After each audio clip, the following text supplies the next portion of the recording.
I'm going to start recording as well because I'm going to start at the back of the grid when the race starts. Oh. Hopefully we're live.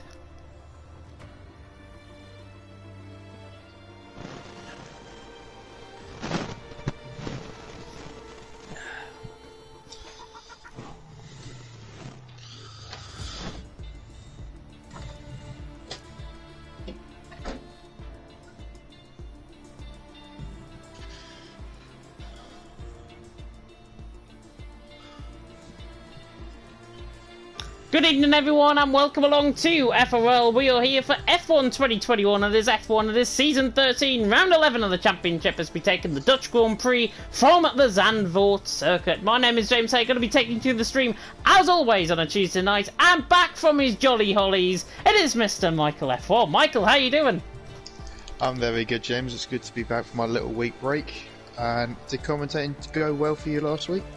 It really did, it really did. It was a bit of a bummer, to be honest, that not having a co-commentator, but as I said to you just before we start the stream, probably one of my most favourite commentaries I think I've done all season. Obviously doing a solo commentary, it's a bit boring and it gets a bit lonely in the commentary box as well, so thank goodness you are back, of course, coming into tonight. We've already had a comment, by the way, in the comment section saying, I thought you were playing GTA. No, my GTA sadly is just rotted away in terms of the disc, so yeah, I think he means Ball Boy with that. Ball Boy's in the F2 stream if you want to tune in for that. Let me remind you, of course. Yeah, let me remind you, of course, what happened last week in Belgium. And there was a little bit of a post-race script as a result. Baraka got his 5-second penalty removed, took the race win. So, Baraka leads the way on 148 points coming into tonight. Jensen in second on 128. He DNF'd, he didn't finish in the points either. He did get classified within the result. He didn't actually finish the race because he crashed out because of contact. 128 points though for him. Lou in third on 88, Xavier in fourth on 83, Rocco, who finished second last week, in fifth on 72, Hammerlinen in sixth on 60, Brock in seventh on 51, Yona in eighth on 49, Nathan, who drove a very good race as well, in ninth on 47, finished third last week, Kazizel in 10th, completing the top 10 on 44, Black Box Bombastic, Mike T-Hawk, Burrell top 15, Henry Macho, Mika, Alien and Petter Vol top 20, Denzel, Wizards, Harmon, Surface and National Chettle top 25, Mentos Ablaze, Now Up, Dave, Dynastics, filling out the 30 drivers that have currently scored points. Boastman, Tom Robbo, Noah, Tees, Hiddy, Desi, Passassin, and Jurgen have not scored points so far this season. And Michael obviously coming in towards tonight. Baraka obviously got his 5-second penalty removed with a collision under Jensen, under that safety car. Got the race win, got the fastest lap of the race, got pole position, so he completed the first Grand Slam of the season. 20-point advantage coming into tonight. He's got to really lay it on the line if he is to try and outscore Jensen again. Yeah, I mean, we're pretty much at the halfway stage of the season, finally. It seems like it's been a long time ago since we started at the beginning of the season. But yeah, like if you remember previously, before even Belgium, he was pretty much nowhere in the Hungary race, just lonely around 10th or 9th place. He was nowhere in that one. So I was disappointed I missed last week's race because it looked like he made a massive comeback, and with Jensen retiring, it just completely turned tables with him, literally. But with Netherlands round here, it's all down to qualifying round here, because as we all know, if anyone's done league racing round here, it's not easy to overtake. Yeah, honestly, it's a bit like Monaco in a way, where Monaco, if you start on pole position, you're probably going to end up winning the race. And it's exactly the same, to be honest, around here. However, I have seen overtakes done here before. I have seen some good racing around here before as well, in other leagues that I've commentated on this game. So hopefully that might come to the fore. We have got a few new drivers as well, which we'll gloss over. Of course, we've got a couple of name changes in there as well. Not Hammerlinen, unfortunately. He is still the same, I think, the Finn. Going into the Constructor standings as well, quickly before we get going in towards qualifying. Alfa Romeo leading the way on 165 points.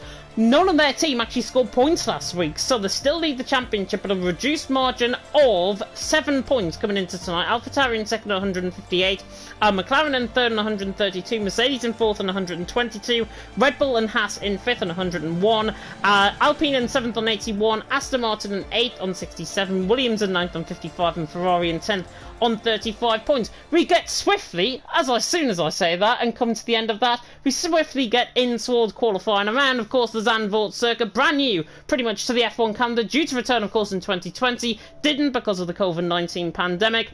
4.3 kilometres and then 2.5 miles, 2 DRS zones, of course, one down the start-finish straight, one down in towards turn 11. Plenty of lack of opportunities for overtaking, but just because of that doesn't mean we're going to have a good race. No, definitely not. It's just one of those tracks that you just can't predict of who's going to make it, because they're really very fast corners around here, especially what's that corner? I think it's turn 6, the long right-hander. You definitely need to get that spot on. If you don't, it's going to cost you like probably half a second, maybe even a second if you get that wrong. So we've just seen someone left the session there. Somebody has left the session. We are getting the first cars out on track. Macho is the first man out on track. Probably number 1 at the minute. He is not going to be number 1, I think, at the end of qualifying. Not to be dishonest to him around his home track at all. I just don't think he's got the pace. But we have to look into some of our new drivers, of course. We've got Bono in as a reserve. We've got FVR Martin in a reserve. FVR team doing very well, by the way, in the PSGL event recently.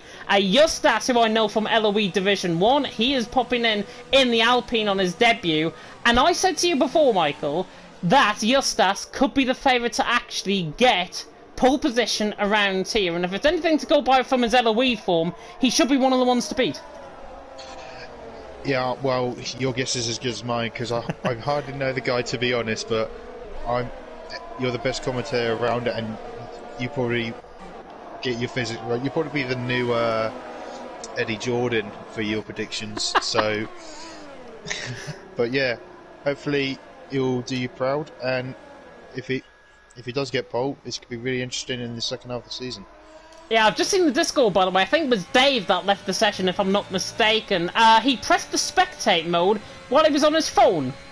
Don't look at your phone before starting qualifying. Yeah, he's in the spectate mode, so unfortunately not going to be partaking in tonight's race. Macho, however, down in towards turn 1 at Tarzan.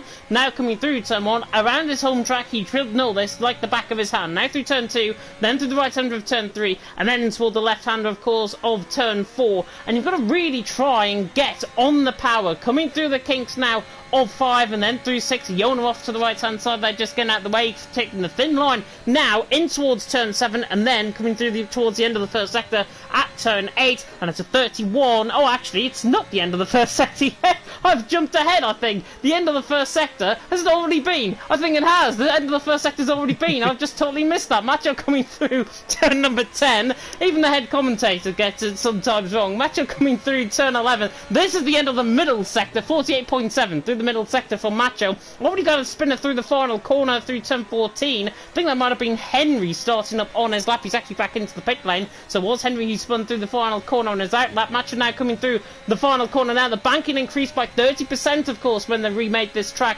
And now Macho running towards the line. And it should be a 110 to start off, but 110.2. But I think, honestly, pole position is going to be in and around the low 109s, I think. Yeah, we have seen that done, especially in this little time trial that is posted in the Discord chat. But we see Jensen, I think he just did a little warm-up lap, and now he's going again on his medium set. Zero, who goes second on his mediums, also with a 10.06, a 110.6. With Mika is gone in second with his soft tyres, also with a 10.3, as the laps are just coming in thick and fast already. Dave, I think, has rejoined the session, if I'm not mistaken, so that's good to see. I can see him now on the left-hand side, means we're up to 17 drivers at the minute. Baraka, last week's race, winner, of course, in Belgium, now on a lap. Macho currently out on top, Mika in second, Zero in third. Zero's lap time, and the set of mediums is quite quick, a 110.6, a good lap time from him. The Spaniard coming through the end of the middle sector, however, 48.9. He's about 2 times up Macho's middle sector, but if his first sector's anything to go by, he should be right up towards the end, towards the top end of the field. Macho currently out on top, nearly 5 minutes gone in qualifying. Mika in second, Zero in third. Where's Baraka going to go? As National Cheto goes third. Baraka now to the line. 109.9, he goes top. And I didn't think that was a quick lap at all. Baraka putting me in my place. Quite literally, Macho now in second, Mika in third. Yeah, I mean, bear in mind, this is literally the first laps they're putting in as the AlphaTauri, the Alpine got an invalid lap, but he's coming in the pits anyway. But yeah, this is only their first laps getting in. The track's really cold, so they're just literally burning rubber so they can get grip in the tyres. And we'll probably get like I see a 9.5, 9.3, Yeah. probably at the end of the session. But yeah, we'll see. Yeah, I think when the track weather really begins to weather in, we should see big improvements, and that's what we've just seen with Justas. On the second lap of set of softs, 1:10.1, so clearly going for a banker run, and then essentially going for his full-timed run. And 1:10.1 he goes, about a tenth and a half of Baraka. There is a yellow flag coming through the middle, coming through turns 2 and 3. Don't worry about that, I think that was just Dave getting out of the way on his outlap. Henry down in towards turn 1, let's see how he's going to do. He's back out of the pit lane, on a set of medium compounded tyres, and this is what we haven't spoken about so far tonight. Everyone deciding for a bit of a mixed strategy. Baraka, Justas, Macho currently top 4 on a set of softs along with Martin, Kaya, T-Hawk, Harman and Burrell. Everyone else, I think, on a set of mediums, as Burrell's just got up to third with a 1:10.2. So those guys in a set of mediums, how quickly do you think they're going to try and weather in? As Henry has a right moment coming through the right-hander of turn 7. How do you think they're going to get on, though? Jensen, Nashville, Cheto, are they going to improve into the 109s with their sort of lap times? I think that's a little long stretch. I don't think they will, because the amount of corners that are on this track. Bear in mind, it's a really short track, so it all depends being at the right track at the right possible moment with no traffic at all. Because if you will, and you get that little oversteer of dirty air, you're definitely not going to get that. As we see a Mercedes of Harman. What's his name? Harman, right. I literally got it spotted, okay? You give me credit. But, yeah, he lost it coming out of before the second DRS zone, so possible where he will be in the stand on the grid today. Yeah, down in 13th, 1 and 19 flat. He can go a lot quicker than that lap time that he's set, but he's back into the pit lane. Hopefully going to be setting up on the left. Dave, another Dutchman, purple through the first sector actually. Not sure if that's indicative of everyone out on track, or if that is just indicative of his first sector alone. And I think, to be honest, it's his first sector because he looks a little bit sketchy coming out through turn 8, in through turn 9, and then in towards the left-hander of turn 10. These 90-degree left-handers, of course, really setting the stage for what this track actually brings. Baraka right on top, Justas in second, Burrell in third. Dave's middle sector, 49.6. It's not a good middle sector, if I've got to be honest. He's looking in around Kaya, T-Hawk sort of area with this lap time so far. But the Dutchman, if he can improve in this final sector, it's a very short final sector around here, of course, at Zandvoort. But Dave now coming through the final corner, takes the much deeper banking, coming out through the final corner on the run towards the line. And he goes actually behind T-Hawk, which is a little bit of a surprise because I thought he was going to go right in between Kaya and T-Hawk. Yeah, I mean, when you were on board with him, I've been on board with Zero through at this lap with clean air, but somehow he's backed out, and he was only a tenth up on his medium time, but he's on the soft tyres at the minute, which I don't know if it's a good idea to do a second run on the softs, because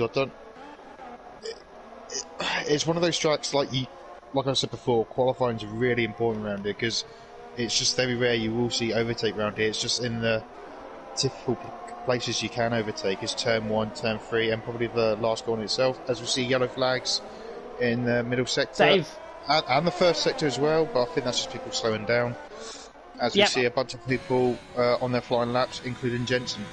Yeah, Zabel's a 10th up as well, coming through the middle sector. It was Dave who spun coming out of turn 9 even, through the right-hander. His car just went off to the right-hand side there. Zabel improving though through the first sector, really catches a bit of a drift, and he actually backs off this lap, clearly feeling he's not happy with this lap. The Finn backs off, he's now 5 tenths down. Nobody, I don't think, really improving on the lap so far. Right. T-Hawk's about to prepare for a lap. Jensen, I think, is up. Yeah, Jensen's up by 3 tenths in the first sector. That was Mika off. Mika was just off to the right-hand side of him. Jensen now through turn 9, on the run towards turn 11, 3.5 tenths up. So this is a good lap.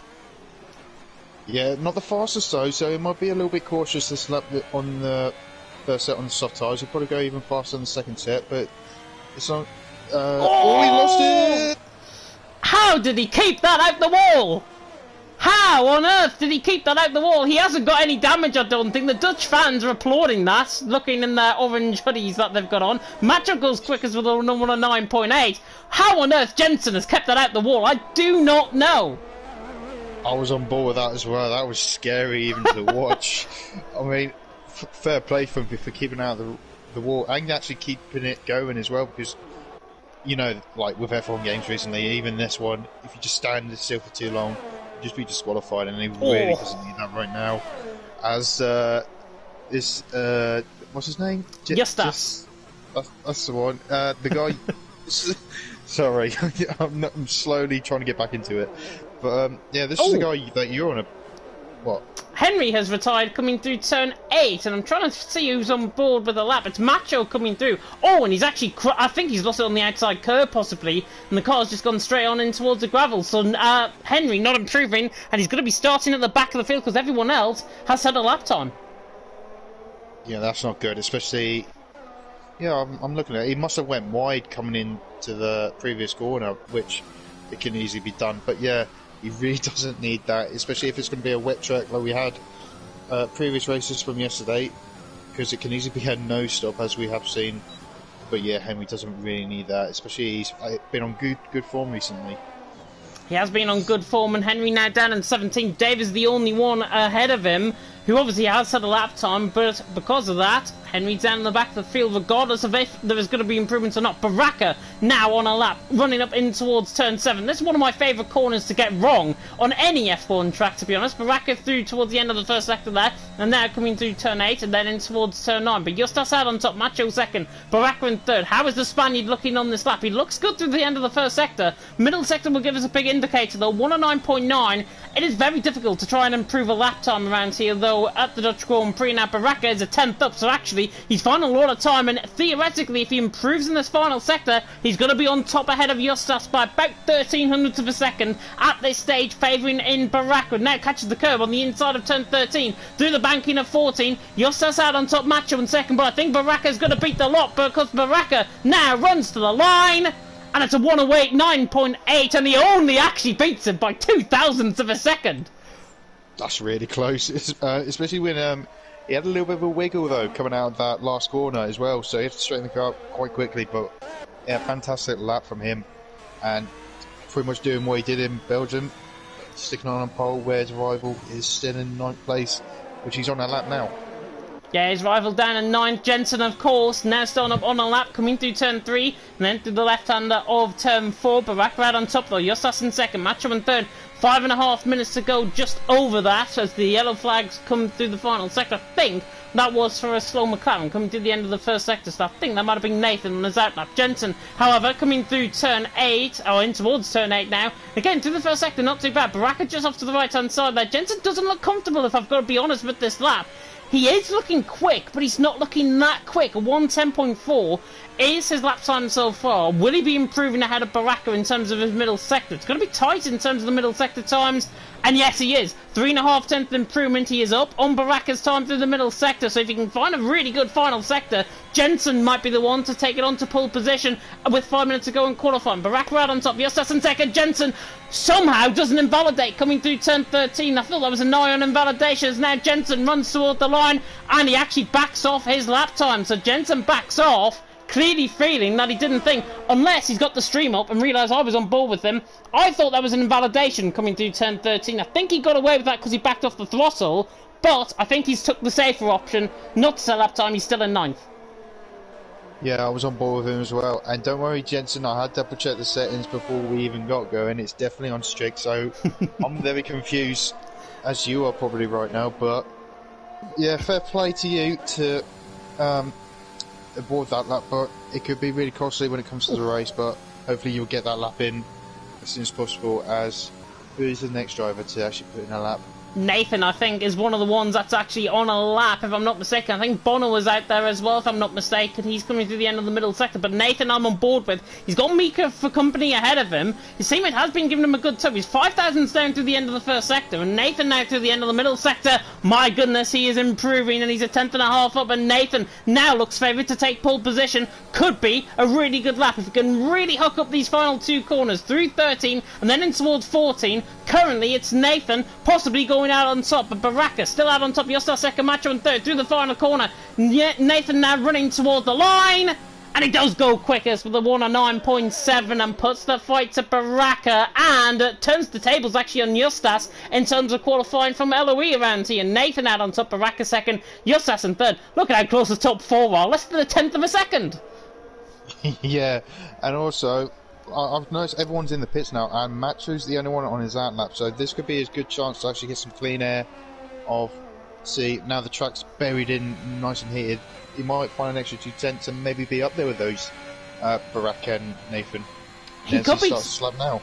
Yeah, he could be, to be honest. He starts his lap now, but right on board with this as he comes down in towards turn 1. I'll remove the timing tower actually off to the left-hand side so you can see a full glimpse of the track through turn 2 and then in towards turn 3 of this left-hander, really catching the banking. You can take what the drivers were doing in real life, take the outside of the banking to try and get the run. Not profiled like this on F1 on the F1 game. Match up through the end of the first sector, 400ths up, so he's right up there in the first sector. Match up now coming through turn 7 and then in towards the right-hander of turn 8, and this is where the first sector actually was in the last game, which is why I got confused a little earlier. Match up now coming through turn 9. He looks good on this lap. He looks really clean in terms of his lap time. Just a little bit shaky coming out into the exit of turn 10, but looking still good. And now Macho coming through the end of the middle sector. Nathan was a 48.5 from Macho, and I think actually Macho was 400ths up on Nathan's middle sector, but of course Nathan's final sector was the one that really gave him the key. He has got a little bit of traffic in front of Martin, is actually going to give him a bit of a tow as he invalidates coming out of turn 13.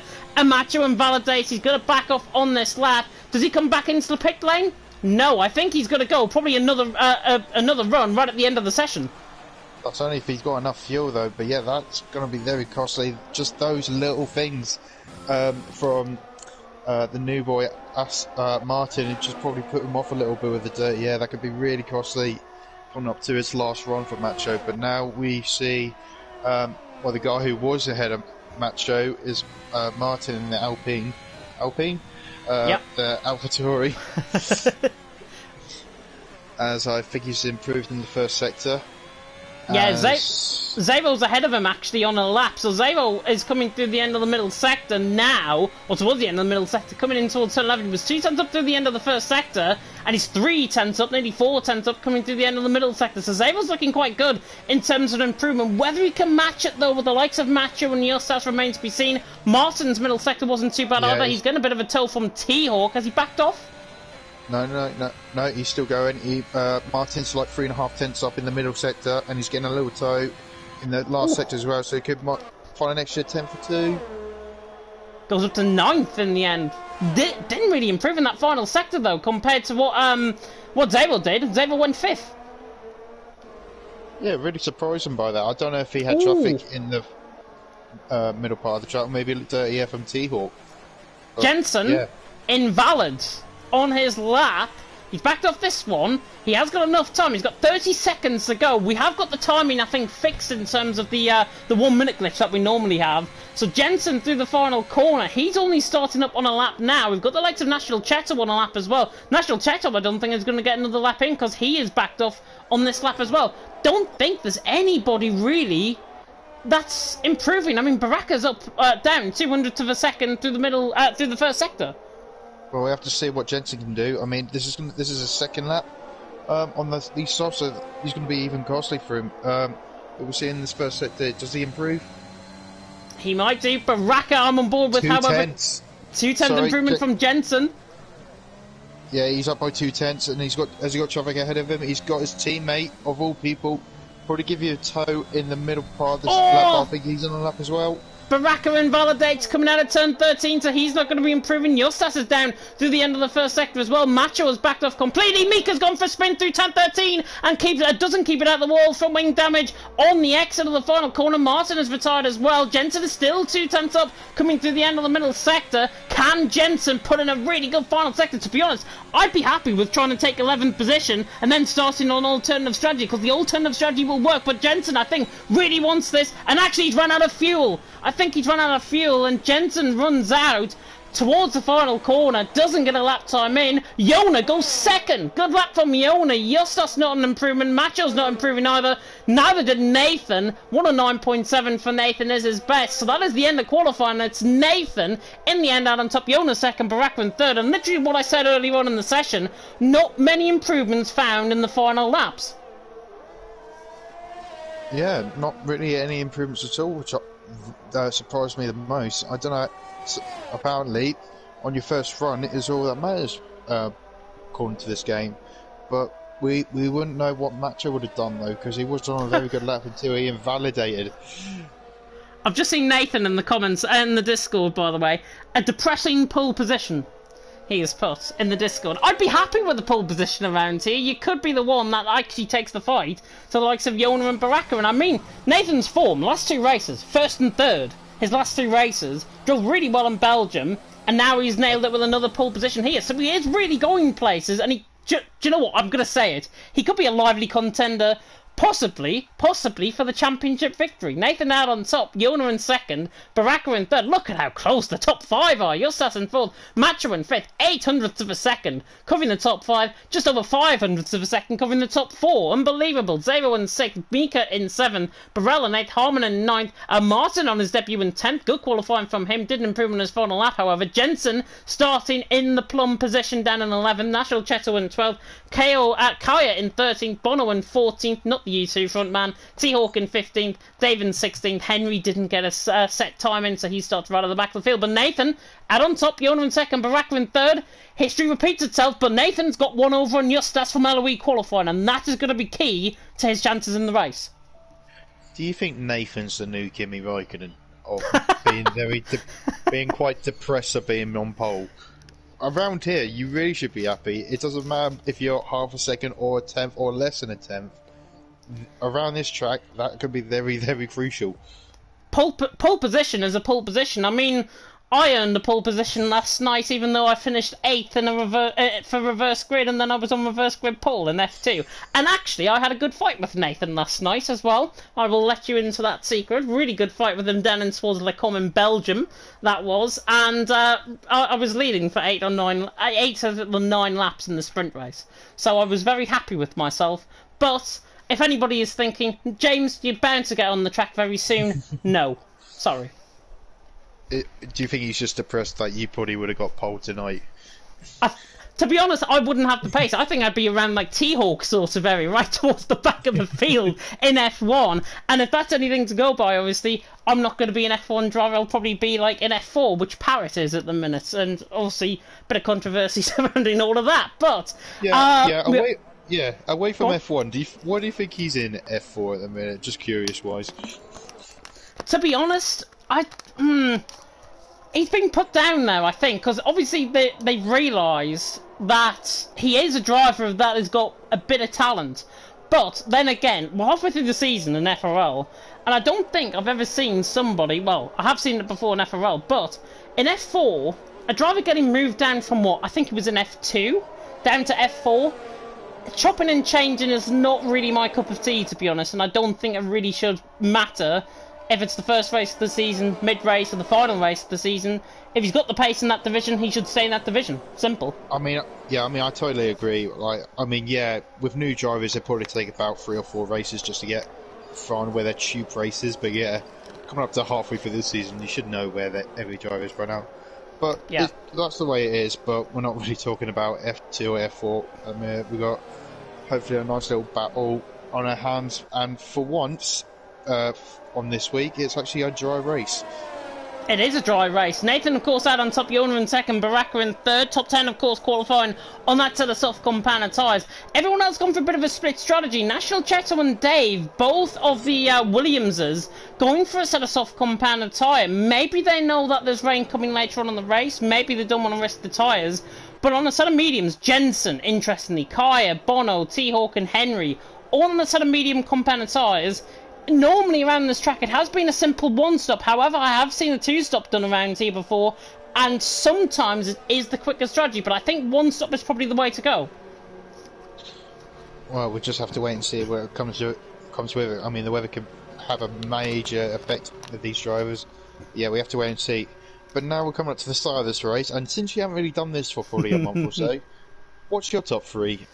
My top three, I'm going to go purely off pace, I think, for this. Justas for the win. I think he's going to outdo Nathan, probably in the first couple of laps. Baraka for second, Nathan for third. There you go. You've heard the top three here first. We're about to get going now. 5 red lights about to go out as everything just chirp and changes on the left-hand side. 5 red lights now going out. The revving engines are on here in the Dutch Grand Prix, and it's lights out and away we go. Good stop by Justas. Good stop by Jona as well. And it's actually Nathan who gets the best start of everyone. And actually, a driver on the grass there, I think it was Harmon going around the outside. There's 3 wide in towards turn 1, but Nathan leads through Tarzan for the first time. Baraka in second. Jona in third. He's dropped down a position. Justas there in fourth. Macho in fifth. Side by side further down the field. Harmon got forced off there. There's a little bit of contact, I think, between them both. And now Burrell forced out wide there as well. Now Harmon is side by side. There's a little bit of contact, a little bit of scrimmaging. I think that was with Nacho Cheto and Jensen coming through turn 4. But Nathan leads the way. Baraka second. Jona in third. Justas in fourth. Macho in fifth. They're still side by side coming through turn 7. Oh, and there's a spinner on the inside curb. And that is Kaya that's round. Kaya that has caught the inside curb. There's a bit of front wing damage flying there as well for one of the drivers, I think. Jensen managed to come through that relatively unscathed. Quite a hectic first lap, however. Mika tried to go around the outside of Harmon, and he's still trying to dip the up and under, coming through turn 10, and now in towards turn 11, but Nathan leads the way. Baraka in second, Jona in third. A bit of a mad start, that. Yeah, it really was. I was actually on board with some of the drivers at the back of the grid to see how he actually coped. They got round through the first corner all right, but this is when it came to the third corner, and obviously with that wonky straight, that's when it started going hectic. There was contact with the Alpha Tauri and between the Williams and Jensen as well. And speaking of Jensen, I think we're going to see a move from him into turn 1.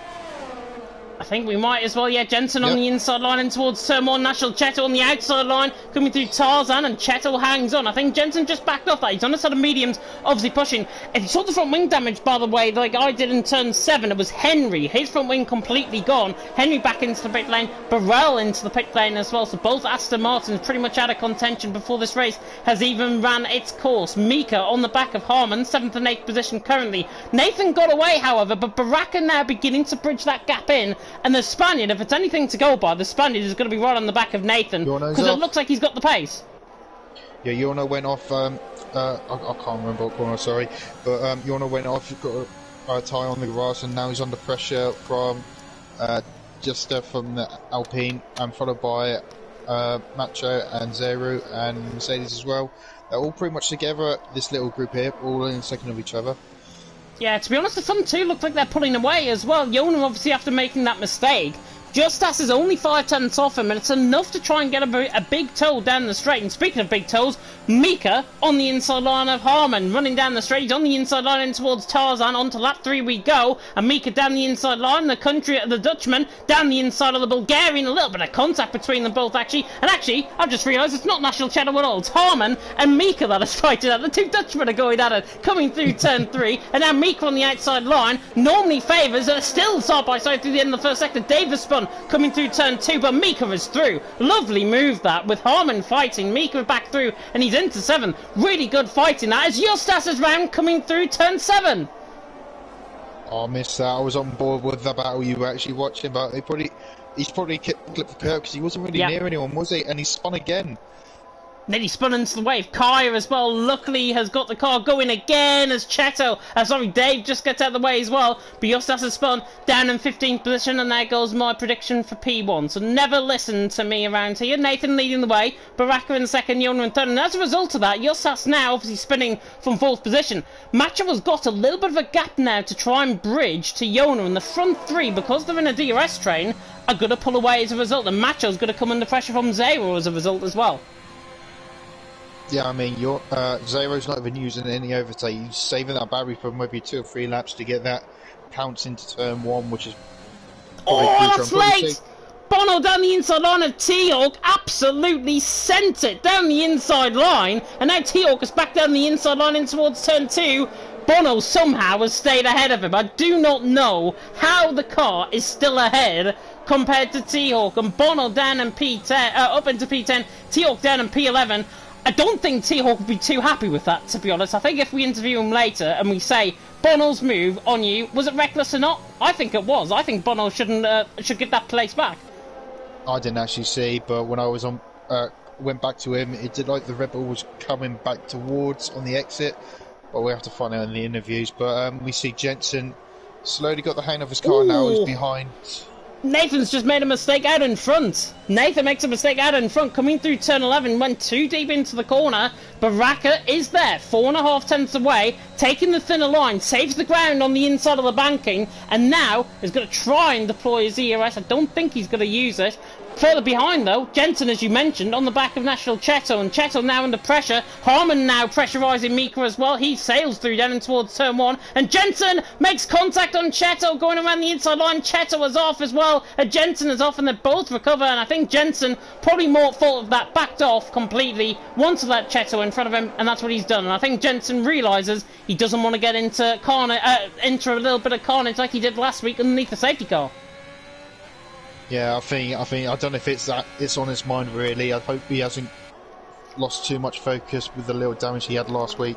And with qualifying happen where he is, he needs to just try and stay focused and wait until the pit stop window comes up, because the soft tyres will still have very much grip, more than the mediums at this point. But wait for probably 2, maybe 5 laps. Jensen will come back to him and probably come up to the front runners of these lot. It might not even be 5 laps, to be honest. He could have a go down in towards turn 11, right on the back of the Bulgarian. Jensen looks like he's got so much pace, but he's got to utilise that in the right areas around the track to try and get Cheto. And I think it's going to be down in towards turn 1 at Tarzan, where he is probably going to get that move done. Nathan leads across the line to start lap 6. Baraka in second, Yona in third, Macho in fourth. They're pulling away from Zero. Zero just upped out of ERS there. Jensen now on the back of Cheto. Dave has retired out of the race, however. He's crashing into the safety car, and Jensen gets the move done in towards turn 1 before the safety car is deployed. So Jensen Thuney's into 8. Dave, however, has spun coming through turn 7, and it looked like, I thought he got the car back going again, but he didn't, and a safety car has been deployed as a result. Well, that's how the Aston Martin cheerer, that they definitely needed a safety car, otherwise they wouldn't even catch up to the rest of the pack. But thankfully they did, as we see. Oh, for God's sake. Yes, that. No, the Aston Martin driver. Burrell. Burrell. He's coming into pits again, get those hard tyres out of the way and put on a set of mediums, which I don't know if they will get to the end. Maybe they just rely on to another pit stop, or maybe another safety car later on. But yeah, get that. Go on. Yeah, to be honest, I think in terms of the strategy around here, obviously the safety car deployed out now. I've seen drivers go 30 laps on a set of mediums comfortably as well. And whether or not they risk it, because the puncture territory is so high around the track, they can make 30 laps on a set of medium compounded tyres. I think it was Verstappen, managed it in LOE Division 1 when I commentated there. Whether or not drivers decide to come into the pit lane remains to be seen, and there's your answer. Everyone is now in, obviously, probably to go on to a set of medium compounded tyres, but if some of these guys decide not to, there's a set of Inters coming out for somebody there, is there? Yona's on a set of Inters! Oh no. Yona's on a set of Inters. I saw the green wall tyre coming when everyone was coming through. Saw the green wall tyre. Yona's on a set of Inters, and this is disastrous because Macho, Zero, Harmon, everyone back on a set of hard compounded tyres, and everyone behind him is going to be held up. Yona has obviously put on the wrong tyres, or there's just a pure glitch in the game, which I think has happened before. Luckily, there is a safety car for him. Luckily, that's his saving grace. Yeah, but is it damage done though? I'm not too sure, because was he third place on the road as well? He was in a really good position. He was holding on to the leaders as well, so he's still in net third, to be honest. Actually, with Jensen and Teal'c staying out there, he is still in net third, which is some sort of a miracle. But obviously, he's on that sort of intermediate compounded tyre, 5th position. He's going to be dropping down, maybe behind Cheto, just that sort of area, I think, underneath the safety car. He could even be down behind Burrell. Yeah, I think he will be down by Burrell, because obviously Burrell's going flat out now, isn't he? Now he's across the starting line. Yep. So he's definitely going to be at the back of this pack when he makes his stop. But yeah, unfortunate for him. Now he's got to climb through all this traffic of cars. Because bear in mind, like half the grid's on hard tyres now. That doesn't mean you're going to get past easy if they're going to be a DRS drain.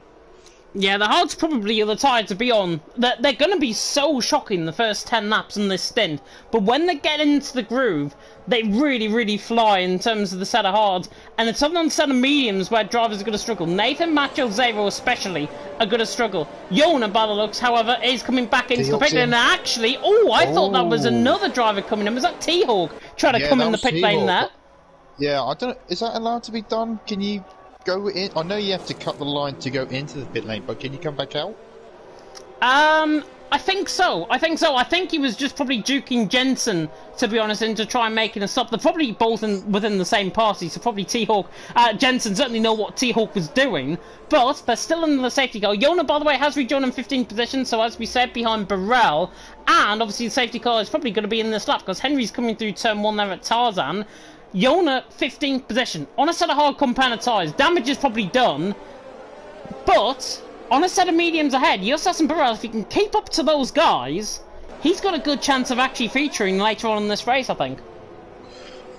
I mean, maybe, but now Jensen's in a really good position right now, because when the safety car comes in, because he's got T-Hawk probably as a barrier for Nathan and Baraka, so he can just push away, and if he gets those tyres in good temperature, probably for the next 10 or so laps, he might be ahead of Yorno when it comes to his pit stop alone. Yeah, possibly. I mean, Jensen and T-Hawk are probably going to be the guys that have got a warmer set of medium compound tyres on, and this is why, obviously, safety car is going to be coming in this lap, as it just came up on the screen. Jensen is now the virtual Vermander. He is the virtual safety car. He can now dictate the pace however he likes. However, of course, he dictated the he was the driver behind Baraka. Baraka dictated the pace last week in Belgium, got it completely wrong, and he got a 5-second penalty removed. So Jensen's got to keep that consistent pace. He'll know that's in his mind. He doesn't want to make any contact. He doesn't want to do anything silly, leading everyone in behind. And it looks very clean in terms of this restart. Nathan is trying to get a very good start coming out of the banking through the final corner as well. But Jensen, I think, outside of the banking, he's probably going to go around about now. Jensen floors it now, just before the DRS zone, and now catches T-Hawk sleeping, and now Nathan is right on the back of T-Hawk as well, down in towards turn 1 at Tarzan. Onto lap 9 we go. Jensen leads the way. T-Hawk in second. Nathan going all the way around the outside of the German, and now it's 3 wide actually to get locked into wheels, and now Macho's getting involved in this as well. Nathan drops down to third, maybe down into fourth, because Macho down on the inside line tries to get the move done. T-Hawk is literally like a rolling roadblock at this stage, and now Nathan is going to have to try up the hill and towards 6 and 7 to try and get the move done. But look at Macho on the inside line. There's going to be contact if they're not careful. The Dutchman now making it side by side, nearly 3 wide up the hill. There was a little bit of contact further down. National Cheto, I think, has spun, but Macho and Nathan are still side by side, coming out of 8, and Macho is through. Macho manages to get the inside line through, and he's into P3. What a restart for Macho. He's gained how many positions? And there's carnage in the background. Harmon and Zero caught up in a collision, and Harmon is out. It's not over yet. Nathan's coming back at Macho. Macho went too deep into turn 10. He's going to be boxed in. Make a move with T-Hawk. Nathan, I thought was going to be boxed in, and he makes it. Brilliant move. That's a brilliant move. And Mika spun. Right, it's another safety car as well. Oh. Yeah, another safety car out on track, and I think that is because of the Harmon and Zero collision, possibly. So, Harmon didn't see what happened. I was too busy focusing on the battle ahead. Jensen and T-Hawk both decide to come into the pit lane now. This hinders their chances, I think, more than harms them. Jensen is on to set a soft compound tyre. Very interesting. They're not going to get to the end, but he's definitely 2-stop now. Yeah, I think it's definitely a 2-stop. Because I think when your mind is in the safety car, it's very rare you probably get 3 or 4 safety cars a race. It's quite rare in FRL. So when the safety car comes out straight away after you basically restart, it's very rare it comes back again. So I think they'd rather just get a pit stop out of the way, but that could be really costly. They just got to hope it's going to be probably... I think they've got to hope for another safety car, but I'm not too sure.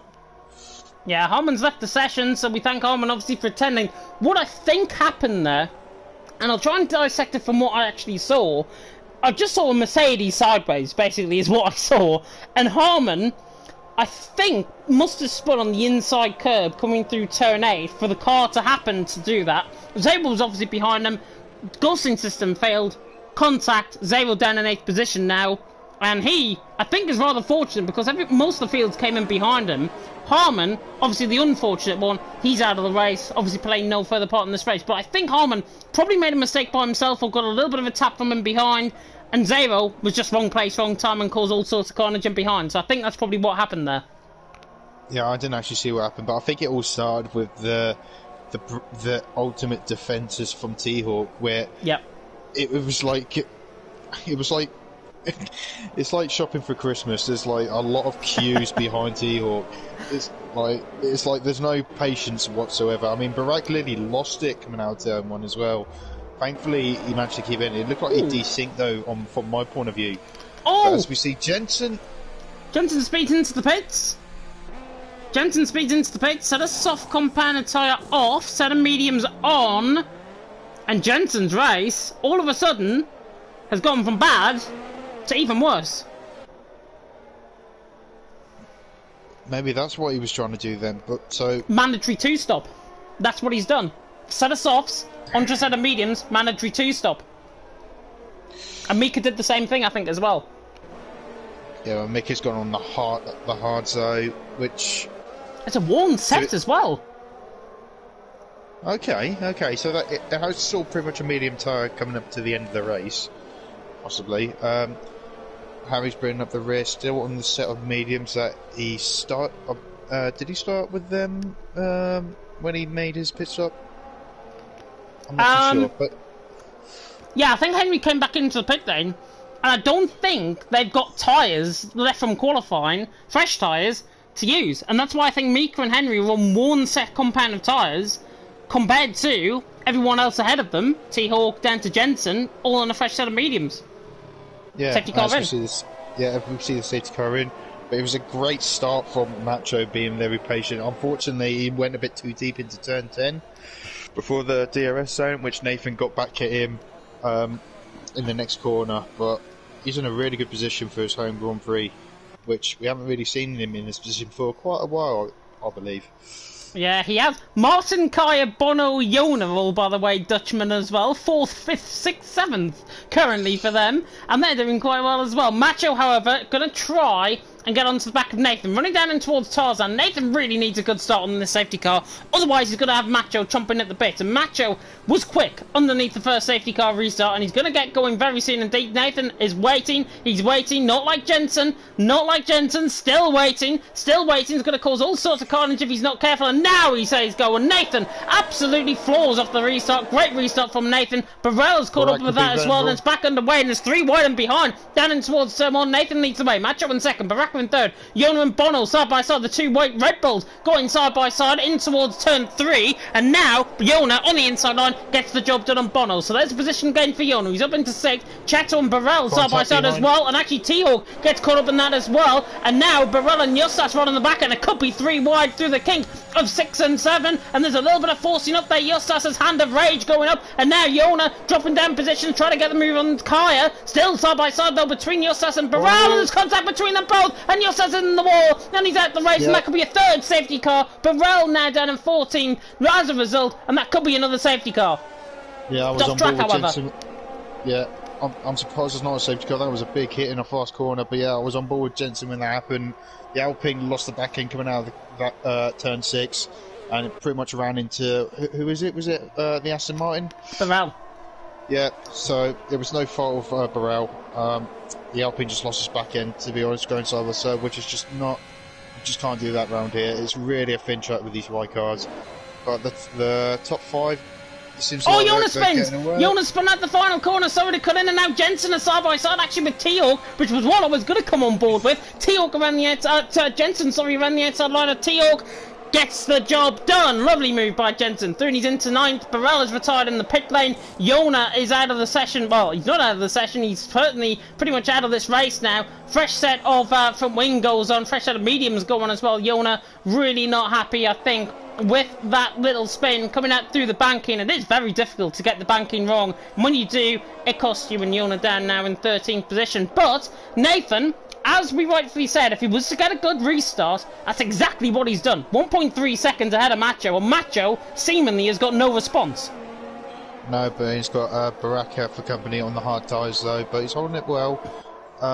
for him, but I don't know if Macho's being quite patient because don't want to be too aggressive on these tires because you really want to make these to the end quite comfortably, presume. So, but the train behind with his Kia in the Alpine, yeah, he's having a bit of a train on his own though, which could be quite a problem for him. But Zero's more close to a bit the Red Bull driver. Bono.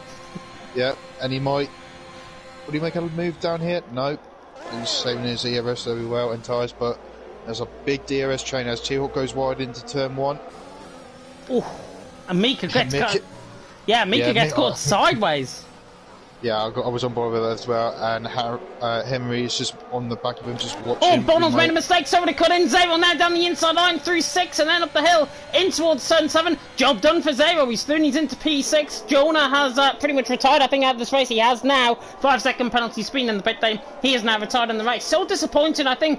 Honestly, I don't blame these guys, to be honest, but when there's points on the line, top 10 positions, of course, pay for points. Anything could still happen in this race. We're not even through halfway, and we pretty much had contact that could span a whole season. And now Henry down the inside line of Mika, further down the field, and Mika now getting a little bit of his taste of his own medicine as Henry's now through and he's into 11th. And after the frustration, obviously, of picking up that front wing damage, Henry now beginning to try and make a little bit of progress through the field. Cheto now on the back of Bono. Not sure if Bono has actually got a little bit of damage maybe with Zero, with that contact coming up through the kink of 6 and 7, and now Cheto is going to try and fully hone in on this as well as Zero side by side with Kaya down in towards turn 1, gets the job done. Cheto now, the Bulgarian, down the inside line of the Dutchman, tries to get the move done. Bono is still there, however, and we saw with Macho and Nathan earlier on how they would go side by side. It's not side by side. Cheto is through and he's into 7th. Jensen around the outside of turn 3, he's going to compromise. No, he's not. But the medium tyres are really working well. The hill. Hard tyres, A possibly. little bit of contact. No, he thinks better of it. That's very wise since the last 2 laps haven't gone well, especially in that corner, presumably.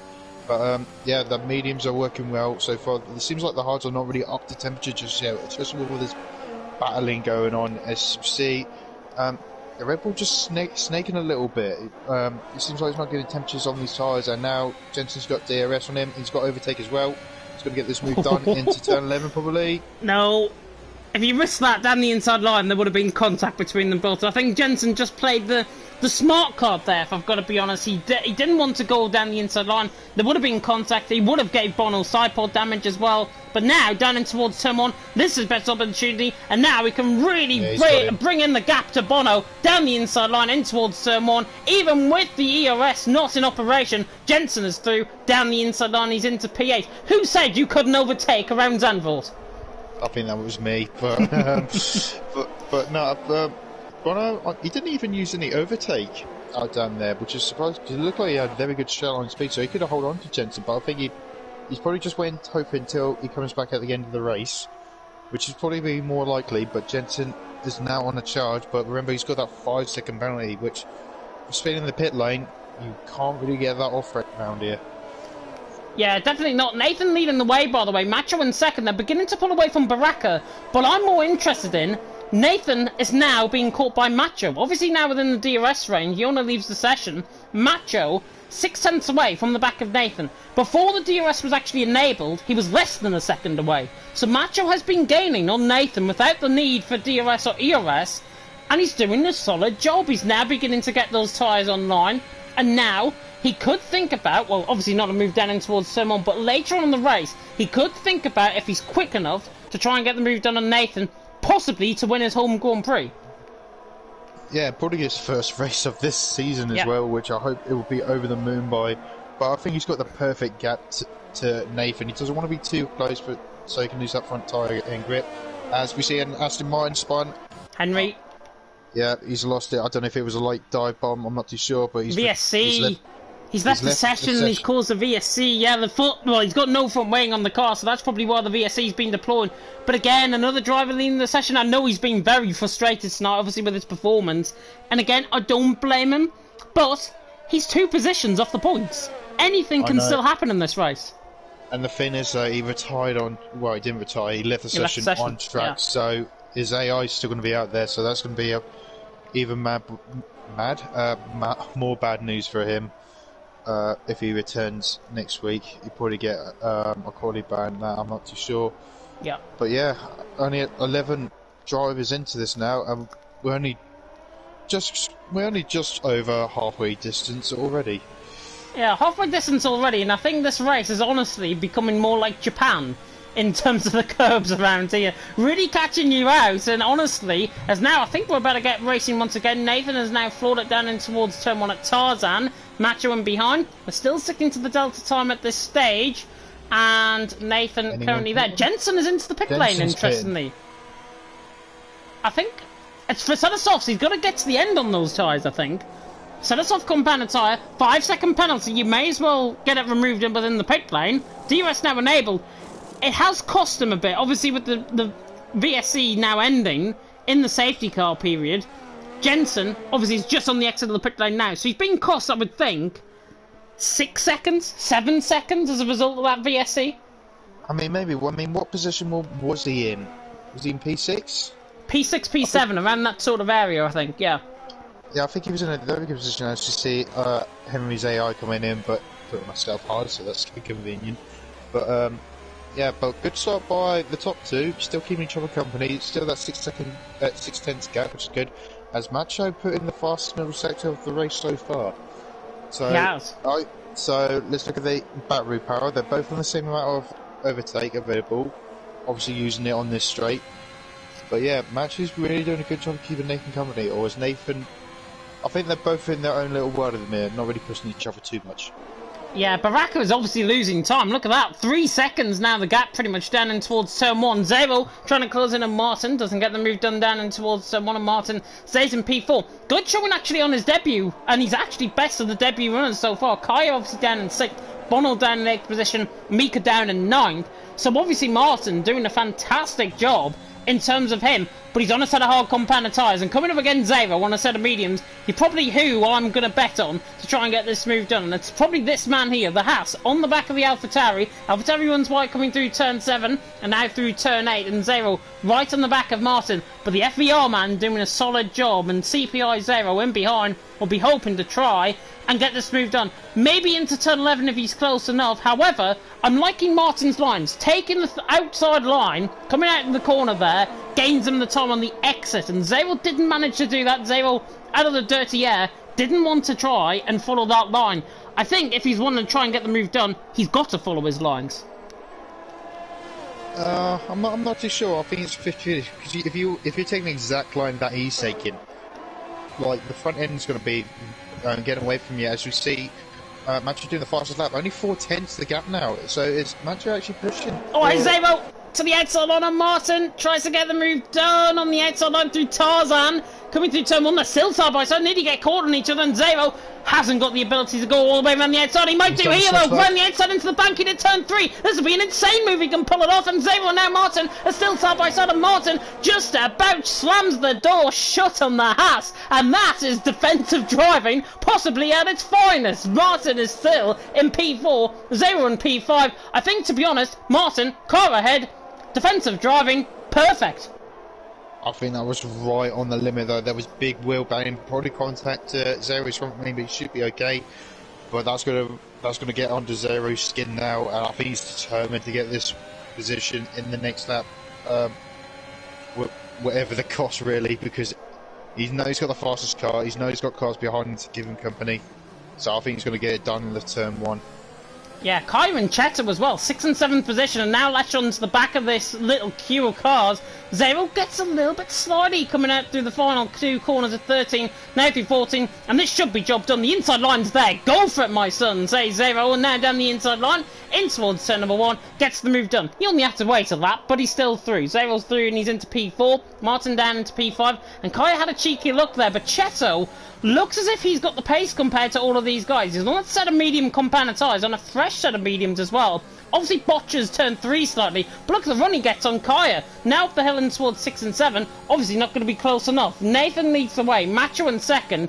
They're pulling an impressive gap to Baraka, by the way, but remember, Baraka, if he stays, I think, within 4 seconds, he's got a good chance of winning this race.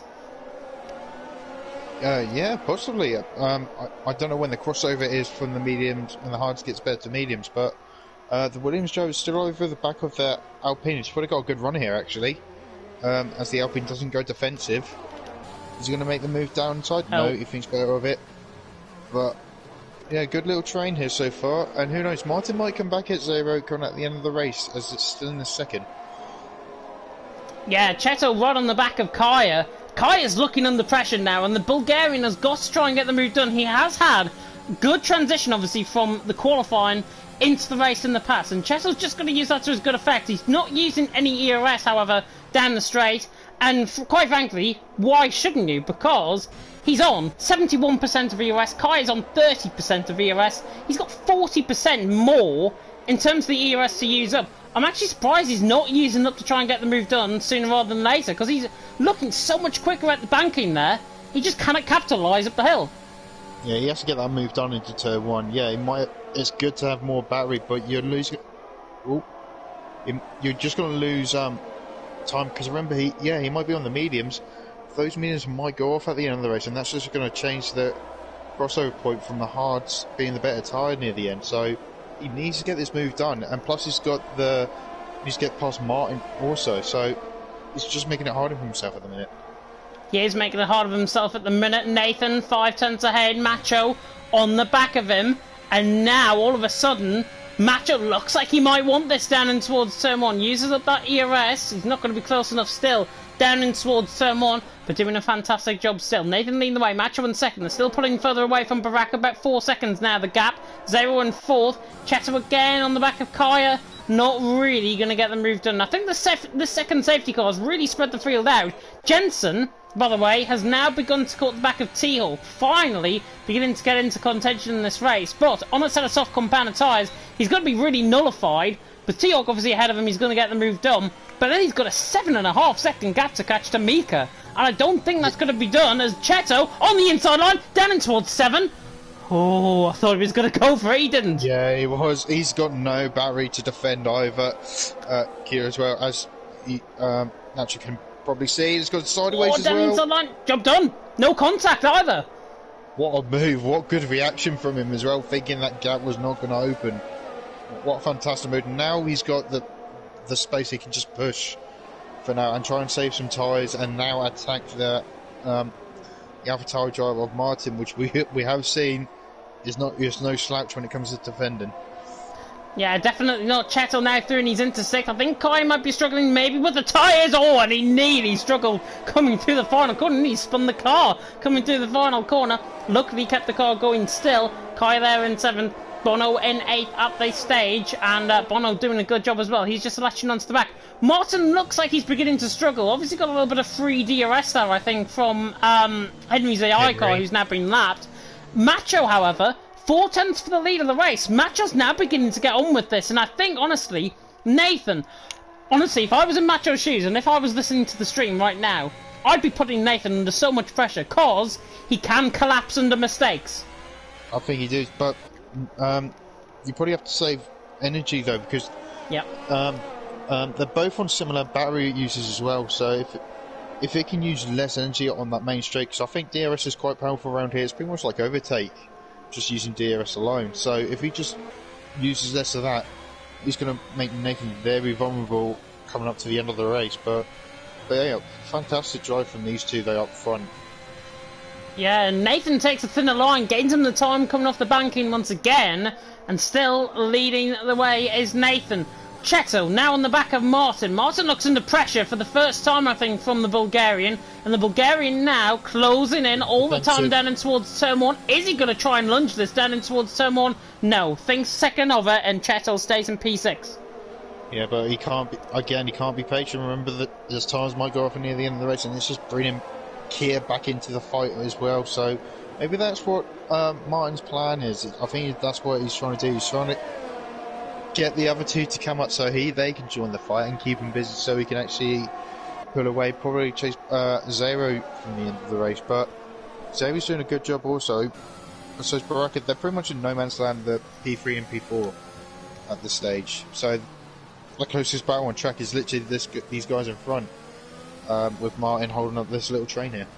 Yeah, Martin holding up the train. Cheto looks the inside line in towards turn 10. doesn't get the move done, and then in towards the corners of turn 11 and 12, which is called Hamshurst Bocht, by the way, if you're wanting a bit of corner names in terms of the Dutch. But this is why we're not saying these corner names, by the way, because I'm purposely going to mispronounce them, and then I'll have a whole Dutch contingent in the comment section saying, yeah, James, you really need to learn a bit of Dutch. Cheto on the back of Martin. This time, I think he's close enough. This time, he should try and waltz around the outside line, I think. He's got to get the inside line presented to him, down the inside line. Again, doesn't go for the move. I think that was his best opportunity to, certainly in the last couple of laps.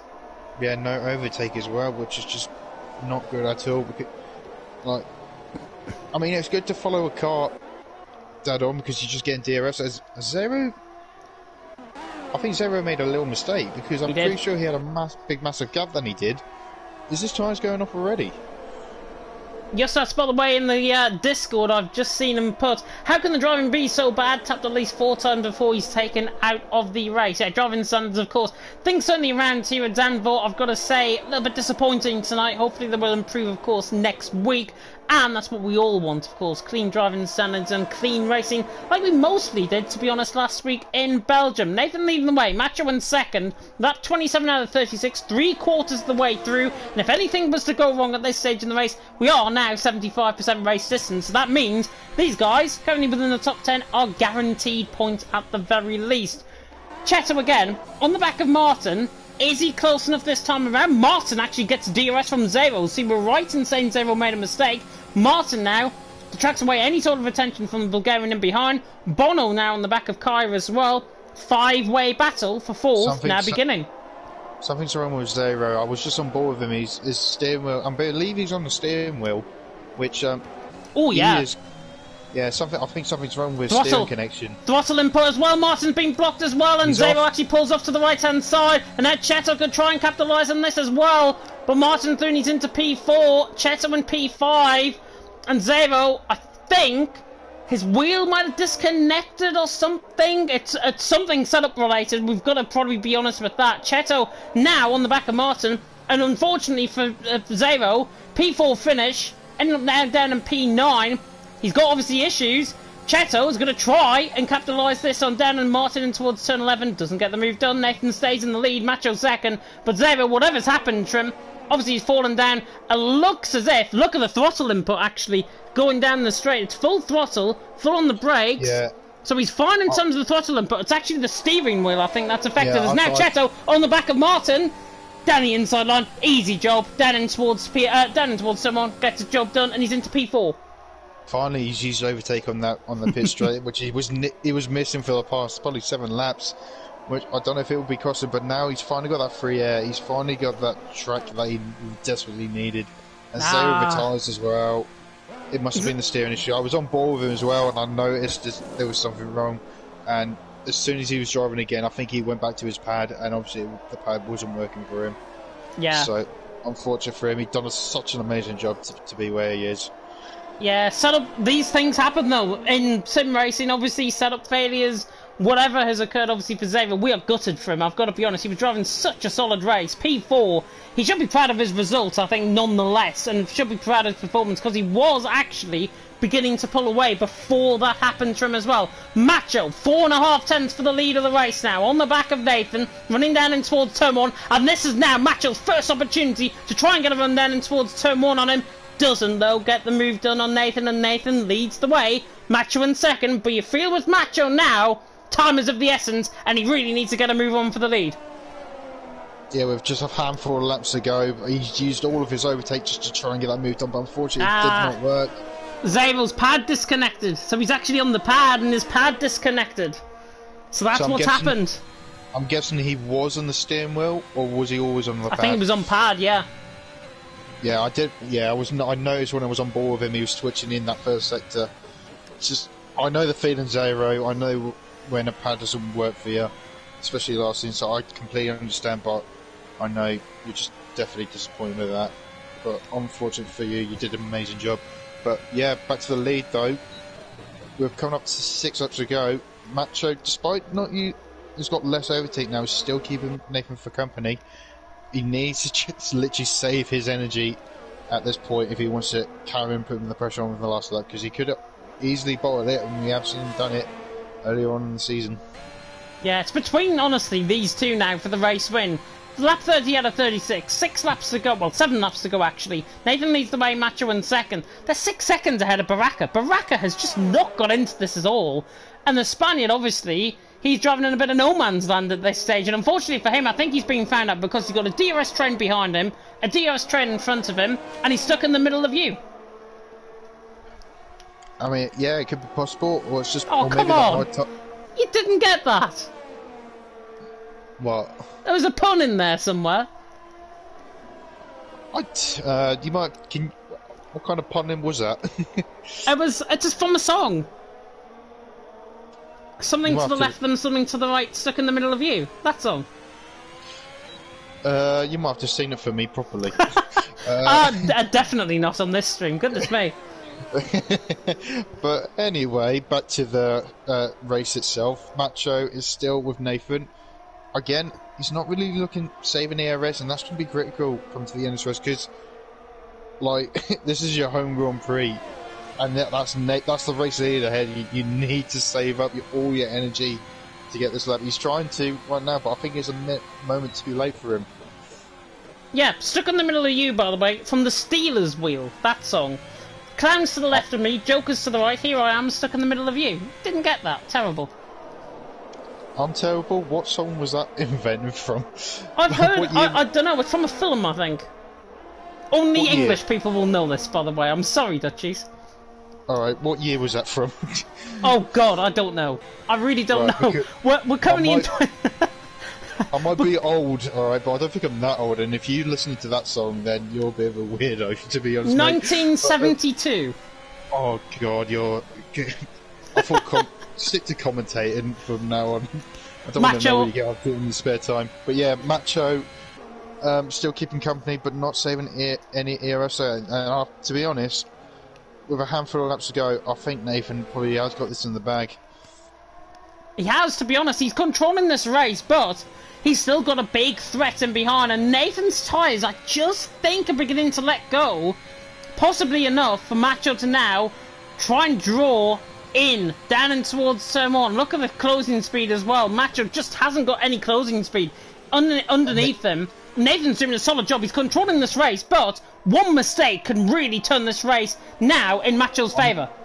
I mean, so if you're saying that, when I was talking about Nathan, Macho's ERS, Nathan's been using his now, so he's going to be desync on the straight. So it's just going to hand the momentum back to Macho, though. But still, Macho's desyncing more than Nathan. But watch out for this battle behind, though. It's still not over for 5th place. Martin's still holding on for for 5th place with the 2 cars behind him, just giving each other company. But Jensen, I think this is one of the races he just wants to forget, really. It is. I mean, that pit stop, obviously on Dresetta Softs, he was probably thinking, late safety car, I'm guaranteed to probably do something on this set of soft compounder tyre, and he was probably thinking, yeah, I'm going to end up net leading this race. In the end, it really hasn't worked out for him because we've had no safety cars since, the middle of the race, and Jensen has just been found out because Mika's obviously 3 seconds in front of him, Jensen's 6.5 seconds behind him. It was 7.5 seconds, so he's only really gained a second in, 5, 6, 7 laps, maybe? Jensen just hasn't really featured at all. No, I think that showed in qualifying as well. I don't think he's just as good the right setup for here, which is just not going to be good news for him, because I think this... And actually, I've just clicked on in terms of the championship as well. Baraka, obviously, 20 points behind him, going into... is he 20 points behind Jensen? Hang on, I'm going to check the standings quickly. Baraka is ahead by 20 points. So so actually, no. So Baraka is going to be 33 points ahead if he stays third. He's going to have a race advantage, literally a 2 race advantage in literally the space of 2 laps, in 2 weeks. So, yeah, I don't know what's wrong with Jensen in this race. Unfortunate for him, it just hasn't gone his way. But we've still got the second half of the season to come back, and hopefully he likes to chase more than anything. Yeah, I mean, Imola, Monza, Imola, Portimao, Monza, Imola coming up. My favourite 3 races on the F1 calendar. Oh my god, I'm going to be excited for that one. Kaya on the back of Martin. P5, this battle not over and done with just yet. And now Kaya right on the back of Martin. Martin now under pressure. And now Kaya, the VER man against the FVR man to the outside line. In towards turn 1. The AlphaTauri is still there on the inside line. The Alpine though, trying to go all the way around the outside. They're leaning on each other slightly. Kaya on the outside line might be the one favoured. But it's actually Martin who's in 5th. And Nathan has spun from the lead. Nathan has spun from the lead of the race. Got me through turn 7. We were so focused on the battle, I didn't even see it, but Nathan has spun through from the lead of the race. Macho now has got to focus on 6.8 seconds the gap to Baraka. He has got to focus madly now. He doesn't want to make the same mistake as Nathan, and with 3 laps to go, Macho leads his home race in Zandvoort. And we see at and Cheto spun as well. Cheto was spun as well. And now Kaya, Bono, and Cheto are back. Martin, Kaya, and Bono are positioned as well. What on earth's going on? I don't know. We're looking at 2 different places at once. I think Mika and Nacho came together. I don't know if they were on the same part of the track, but I think they came together on the fast left, fast right-hander, and the same place where Nathan lost it as well. But I think he got distracted by Henry's ghost car. I think because the ghost car was with him, so I don't know if he got distracted by that. Which I feel sorry for Nathan. But sorry to cut in, because here's Kaya on the outside line of Martin in towards turn 1. Is he going to try and switch it back under? No. Beautiful car position there. Martin stays in P4. Well, yeah, Martin's in a good position right now, but if you look at his DRS compared to Kia, he's got nothing, and it's coming up to the last lap of the race as well. So we could see maybe a dive bomb. I don't want to speak too soon. Don't. But Martin's doing a fantastic job to hold this position. I guarantee you, I think there's going to be a bit more drama. Oh, I'm not. He is. Yeah, he is pushing it so hard. I don't think he cares about tyre wear at the minute. I think he really wants to get this move done as soon as possible. Probably will be into turn 1.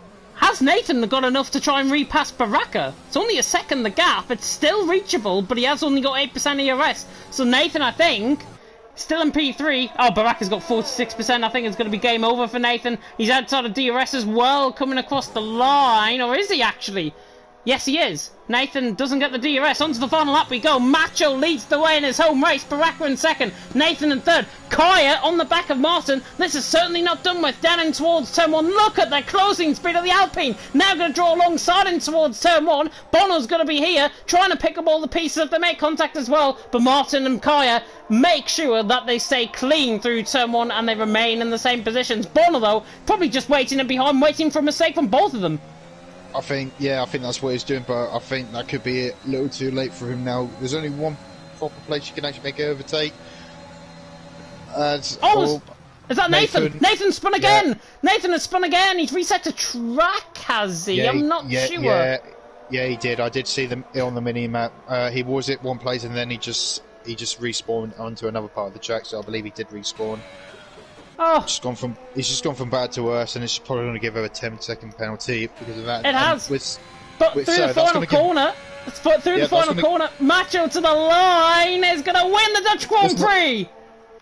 Well done, Macho, but it's not over yet. If we look down to 4th place, it could be a little. Would it be a little? Baracus is the fastest lap. I think Martin's going to hold on. Kaya's on the back of Martin, coming across the line. I think Martin, yeah, you're right, he's going to hold on. P4 on his debut.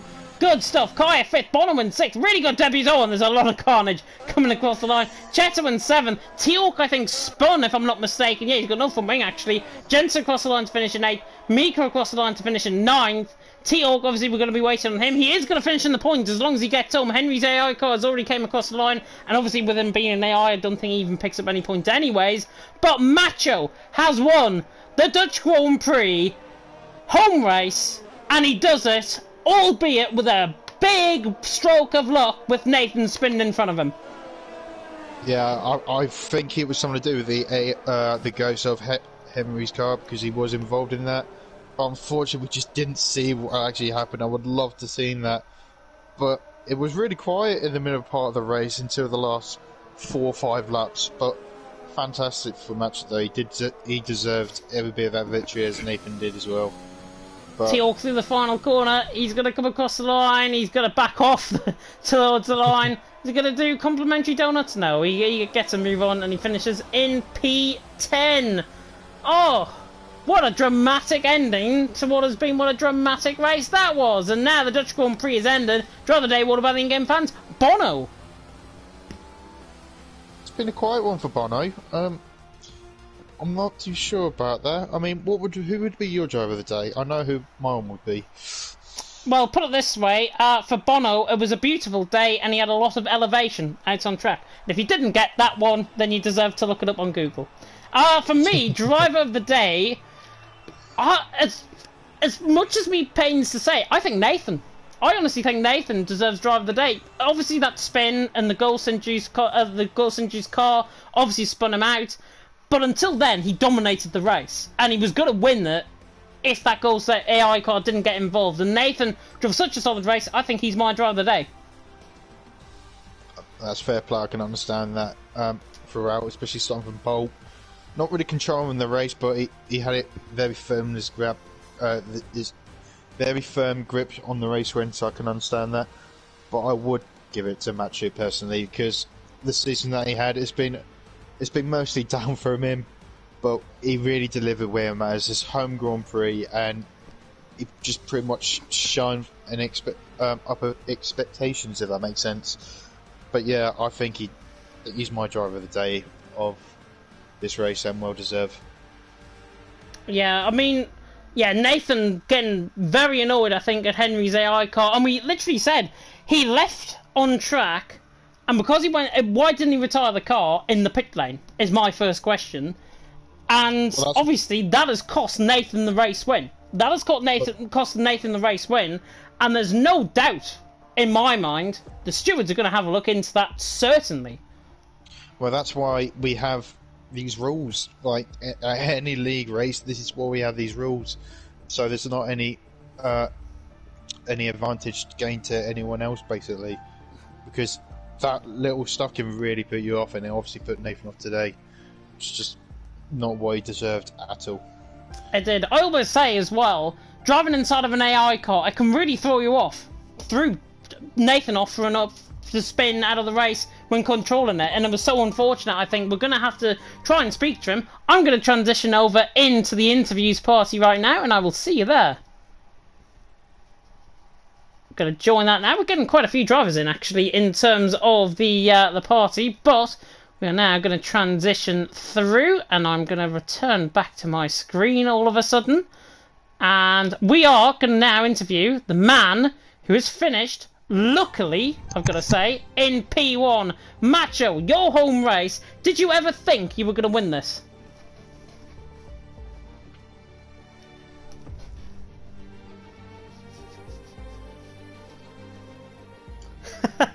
Talk us through it, because obviously you were playing second fiddle, I've got to say, to Nathan before obviously the spin later on in the race. But talk us through it, because you were keeping up with him and it almost looked like you were trying to get him at some points in the race as well.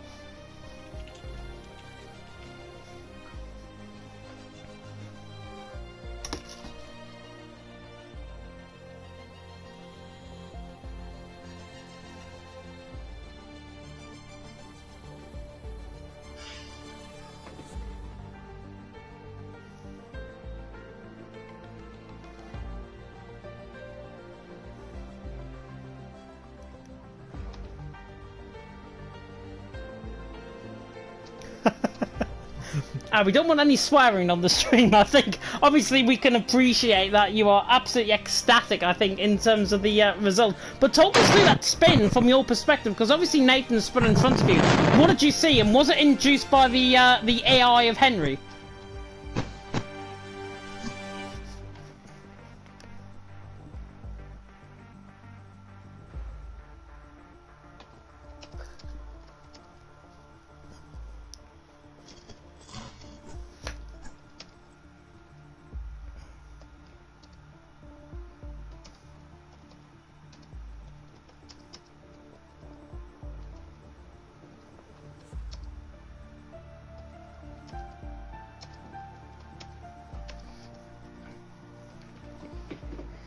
You did drive it home, indeed. Michael, any questions? I mean, congratulations on your win, probably your first win of the season, your highest point of the season so far. Congratulations. Was there any point that, like, when was the moment of that race that you thought, I could win this?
Yeah, again, well done. But I was on board with you at some points during that battle you had with Nathan. I was thinking, like, did you think you pushed a little bit too early? Because obviously you pretty much had no overtake left compared to Nathan at the time. He was like on 40%, and you were just barely on 10.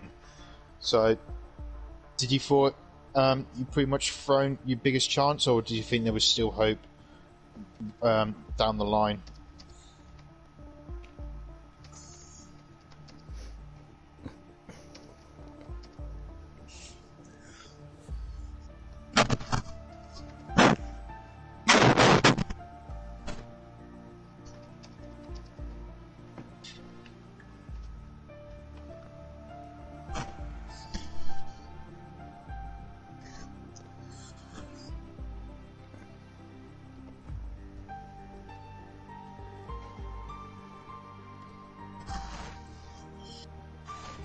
Yeah, I mean, especially after the first safety car, it looked like you were really gonna go on the grass and spin by the looks of it, because you were even side by side with Nathan when T-Hawk was being pretty much a concrete wall, just not letting anyone pass. So yeah, I thought it would probably be game over for both of you at that point, but luckily you two managed to. Unfortunately for Nathan, he only just came out in third, which is still a good result. But well done for you for just keeping your calm and bringing it home at your home Grand Prix. And the next one is Portimao. Do you think, what's your chances around there?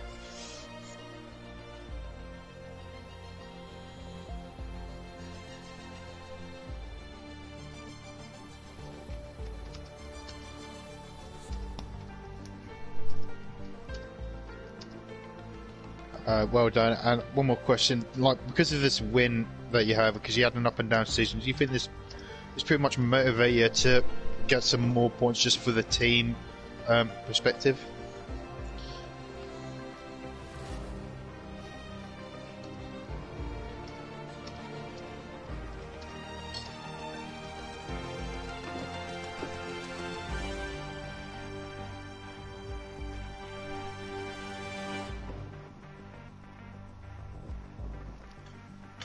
Well, good luck for that, and enjoy your victory. Well, we know you're literally just 4 minutes down the road, so good luck. Have a drink on me, and see you next week.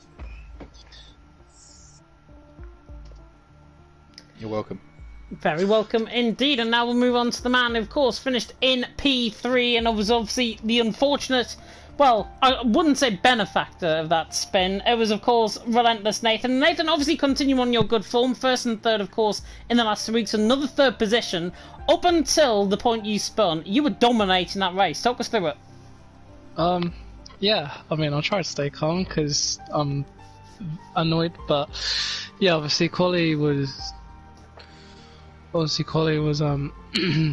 alright. But with the final run, it would have been a 0.6, maybe a 0.5, but yeah, still obviously took pole, and then up until the safety car was alright. And then, yeah, the battle with Macho, I mean, it was a really good battle, obviously, stuck behind T-Hawk. And I think at one point, I think Macho and me, I think both could have spun. But obviously, yeah, it was a good battle. And then, yeah, after that, I mean, I was running, 9 wings? So, like, I was never, I really was actually quite comfortable. And then, obviously, the ghost car just kind of came along, and I was like, okay, cool. Yeah. Yeah, and obviously the safety car obviously did come along, and from that point, from that second safety car, you pulled, I think 1.5 seconds away to Macho. Did you ever feel that Macho was going to be close enough for you to try and launch an overtake? I mean, obviously Macho, I mean, he's no slouch, obviously he's a really quick driver, but I knew because of the low wings, like, obviously like Macho said he was using 1111, so that's like a 4-wing difference, which around here, obviously especially with ERS, like, I expect Macho probably wasn't gaining a lot of ERS back, whereas I was gaining like 5 to 6% of that back, where around Zandvoort obviously it's really hard because of the higher wings, and because obviously you don't reach your top speed quicker. So yeah, I mean there was only one, I think it was like lap 27 or something, that like he got within a tenth, but apart from that, it was a case of as long as I don't, have a slide out of a corner, it would be fine. But yeah, obviously in the end, just wasn't meant to be. Yeah, in the end, I mean, P3 is still a very good result. Obviously, I'm going to have to ask you the question, what happened in terms of the spin? Because obviously I think we saw a bit of trouble, obviously, from your perspective, with a ghost car not favouring you this time, as apart from yourself, of course, and LOE. Yeah, I mean, ghost cars in general, I don't know. Obviously the Eustace one from LOE, I mean, that happened. But yeah, I mean, tonight, I mean, if you're going to rage quit, just retire your car, because it's just a bit pathetic. Yeah. Because at the end of the day, all you're going to do is cause trouble for everyone. And when you're I mean, I don't know how fast we go around that corner, but when you're going, and especially because it's such a hard corner anyway, because of how there's such little grip anyway, and around here if you touch a curb, you're gone. So yeah, I mean, I was lucky to finish. I don't know how I actually kept out the wall, but yeah, it's just obviously frustrating when an AI that couldn't be bothered to retire their car or finish the race ruins the race. But yeah. Yeah, I mean, I said in commentary as well, Henry had a really bad race. I could totally appreciate why he actually decided to obviously leave the session due to frustration, but it doesn't mean to say that you can't retire. It's a 2-second job. Retiring a car in a pit lane is literally a 2-second job. Yeah, and the lap's so short, it would take, I don't know obviously where he actually left, but if it was even if you're just going into sector 2, I mean, it's about 30 seconds, maybe 40 seconds to the pit lane. But I mean, yeah, end of the day, obviously it's still a podium, so still a podium, and still obviously gaining in terms of the standings as well, which is fantastic. Michael, I'm going to come across to you. Any questions? For once, I actually don't know what to say, because I actually feel really bad for you. I mean, yeah, I mean, I know I congratulate Macho for the win, and he did pretty much deserved it, but so did you. You holding him very well. Was it all the ghost car that's put you off? And if it wasn't there, do you think you would have holded it? Yeah, because obviously before, I mean, it was actually really chilled. Just after the second safety car, I mean, as soon as I knew that the gap to Baraka was it was gaining quite a bit, because the mediums just the same with Hungary, they just were so much better. So I knew as long as it's a 1v1, it's fine, because even if he does go past, I know I had straight line speed, so it was always comfortable. And then yeah, because we had, I think, one moment in I think it was actually in chicane in sector 3 with a same ghost car or a different one or something, I don't really know. And even that, I think Macho gained 3 or 4 attempts there. I was just okay, well, this is going to be interesting. But yeah, I mean, it is what it is. Well, it was very interesting, and yeah, I was on board with Macho when you two were going side by side behind T-Hawk. Pretty much sums up the beginning of the battle for you two throughout that race, which was just enjoyable to watch. But I think the only good thing I can say about this is at least you got your first win this season. At least this wasn't your first win that got away that kind of thing. That's the only that's the only thing good I can give you. If that makes sense, it's a shit way to put it. I apologise for my my little outfit, but yeah, it's like, at least you got your first win of the season. And this is not your first one that got away, which will probably even be more frustrating for you. Yeah, But apart from the ghost car, the momentum you got, and you probably were going to win this race, probably like by half a second. How do you feel like it's going to be like in Portimao? Hopefully there won't be any ghost cars in your way. Portimao, I'm going to win by 5 to 10 seconds. There we go. Great. Yeah. Portimao I can believe that. Portimao is the track. I'll be honest, he did win there in LOE, so there's no pressure whatsoever going into Portimao. If you can hold off Montana, you can hold off anyone. Yeah, I mean, he couldn't hold off me in an F2 race around there, but still. Cheers, both of you, for comms. Well, unfortunately, with the result that you got, it's still P3 at the end of the day. So congratulations on that, but I hope you do even better next week. Yeah, cheers. No worries. We will now move on, I believe, to Jensen, who, I've got to say, you looked a shell of your former self, if I've got to be honest, out on track tonight. Talk us through, because obviously that first safety car strategy was a little bit shocking, because I think you were expecting, obviously, a third safety car to come out later on in the race. Yeah, I was staying out on the mediums, because I was expecting, well, of course, leading the train, I could probably get a gap to where I would have been if I did pit under them, but nah, another safety car came out and I just called a... I mean, if I went onto the mediums, or I went onto the softs to make the mandatory stop, but then I went onto the mediums and I sped into the pit lane like a complete idiot. And yeah, got a 5-second penalty for that. And I tried something different because I don't think I would have got a gap to them, maybe. Oh, if it would have been long to get through them, and if when I got through them I wouldn't have had much time to get a gap on the mediums, so I tried to go in the softs because I knew they'd go 20 laps, and in the end they were 75% wear, so one more lap would have killed them. But yeah, got the fastest lap straight away, but didn't really have much pace going through the middle of that stint, and from there on just driving about. Just secure the result, and of course what happened to Mika National Cheeto helped me because that gave me a position, but yeah, in the end it's P8, but yeah, lesson learnt. Yeah, P8, but I think it could have been a whole lot more, to be honest, if you actually obviously decided a different strategy. Not going to get into the whole could have, should have. If I didn't speed in the pits, I reckon I could have got a podium. Yeah. Of course, Zero had his controller issues. He would have had a podium if those issues didn't happen. But in the situation that was there, I would have possibly got a podium if I didn't have that issue. But yeah. Yeah, obviously unfortunate because it marks 2 weeks in a row where obviously you got involved in the collision with Baraka, and I'm sure you want to gloss over that completely. And then obviously tonight's result, but. To be honest, you've driven so good this season, you're bound to have a couple of stumbling blocks along the way. And obviously, 33 points behind now in the championship, obviously without penalties being applied or anything else. That gives you a little bit of now of an aiming target, because Baraka is now pulling away.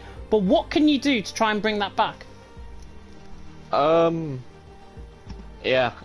I mean, 35 points is a bit of a gap to claw back, but I mean, sorry to make it sound long, but there's still 13 races left this season, so yeah, anything could still happen. And yeah, I mean, I could pull 35 points within 13 races. Just need to get the results of the right races. There's going to be a couple tracks that I'm going to struggle at as well coming to the end of the season, but I think most of these tracks actually like let's say Portugal, Monza, Japan, Mexico and France, definitely one of those, but yeah, just see what happens in those ones. Yeah, see what happens indeed. Michael, any questions? Um, Not much really, because you pretty much answered what I was going to say anyway. But obviously I wasn't here last week, and you unfortunately retired. Coming into this race, was that on your mindset at all? Was that just lingering in the back of your head of obviously with your retirement and the result from to Baraka on top? Has that just come with you to this race? Because pretty much at the start of qualifying, you didn't look very comfortable just in qualifying alone, not just in the race. I think it's just one of those tricky tracks. Didn't really think about it, to be honest. Just thought of it as a new week. Went at it. I mean, I'd say my medium time was my PB, medium lap, so it was good, but it wasn't good enough for a decent place on the grid, and of course it never would have worked anyways, looking where the safety cars came out. But yeah, I was just struggling with the softs at the end there. I think the best I would have got is like a low 10.0, which would have put me only, I think, P8, P7, which wouldn't have been really good enough. So yeah, I've just backed out at the end, and in the end it didn't work out. But big congrats to Macho for his home win. As he said, probably only a walk away from him, but yeah, really big up drive from him, doing bits for Alfa Romeo when I'm not getting the results. But yeah, in the end I feel a little bit disappointed and a bit happy at the same time. Do you think it's because of the second safety car? Because it looked like you were despite you started down from 11th, it seems like you were in a really good position for the medium stint. But until that second safety car came out, was that like a blimp moment when the second safety car came out? Like, was it like when the safety car came out the second time? Do you think there's no way there's going to be a third safety car? You might as well get your pit stop out of the way, kind of thing. I mean, the second safety car, when did it come out exactly? Let me have a look. I think it came out 3 laps after the first safety car. The safety car came in. It was the first lap afterwards. Actually, no. I think the second safety car came in, what, lap 16, 17, somewhere around there? I need to look where I restarted, because I'm pretty sure I thought it wouldn't come out, to be honest. We're on lap 8, we go to lap 9, and no, it might have just been, yeah, it did come out on lap 9, so it shouldn't have really come out, that safety car, because they shouldn't come out on the first lap straight after the safety car comes in. It's never done that. But that just might have been, yeah, it's just a weird one there, but yeah. Well, I believe this is just one of those races you just want to forget and hopefully move on with back to your normal form, hopefully fighting for wins. And in Portimao, do you think you can do that? Of course, Nathan's fast and so are all the other guys, but I like Portugal. One of my favourite tracks, and recent races there of pole win, P7 and LOE. It's just, yeah, just about getting it all hooked up in quali, I think, because track positions could be a big one. Yeah. Yeah. Well, hopefully you like to be hunting the leader more than being hunted. So hopefully it'll be a good battle between you and Baraka for the next few races. But yeah, good luck in Portimao, and hopefully you'll get a podium. Maybe, hopefully, a win. Cheers and thanks for the comments as always, James and Michael. Sorry. Very welcome indeed. And now we'll move on to the man who finished in P10, and that of course was Teal, finishing of course with no front wing right at the end of the race, as you always do in some of these cases. But talk us through, because it was a relatively quiet race, to be honest, from your perspective, but obviously you were a bit of a rolling roadblock to Nathan and Macho in the end. Yeah, I mean, if I, cause any distress to them to onward restart, then suck it up. I mean, I'm not going to let them pass, so what do they expect? But yeah, as I said, it was very quiet for me. Didn't really have a great setup. Had too much oversteer just before I joined the lobby, so I reduced my front wing a bit. Then I had too much understeer. Lost the second qualifying. It was just too slow in the race in general. Didn't help that I got wing damage on lap 4, and then I think another one on the second safety car restart. And yeah, of course, with me going with a similar strategy that Jensen had with the safety cars, I don't think there would have been much more possible apart from P10. Yeah, I mean, still point score result though, especially around the track like Zandvoort where it's so tricky, to be honest.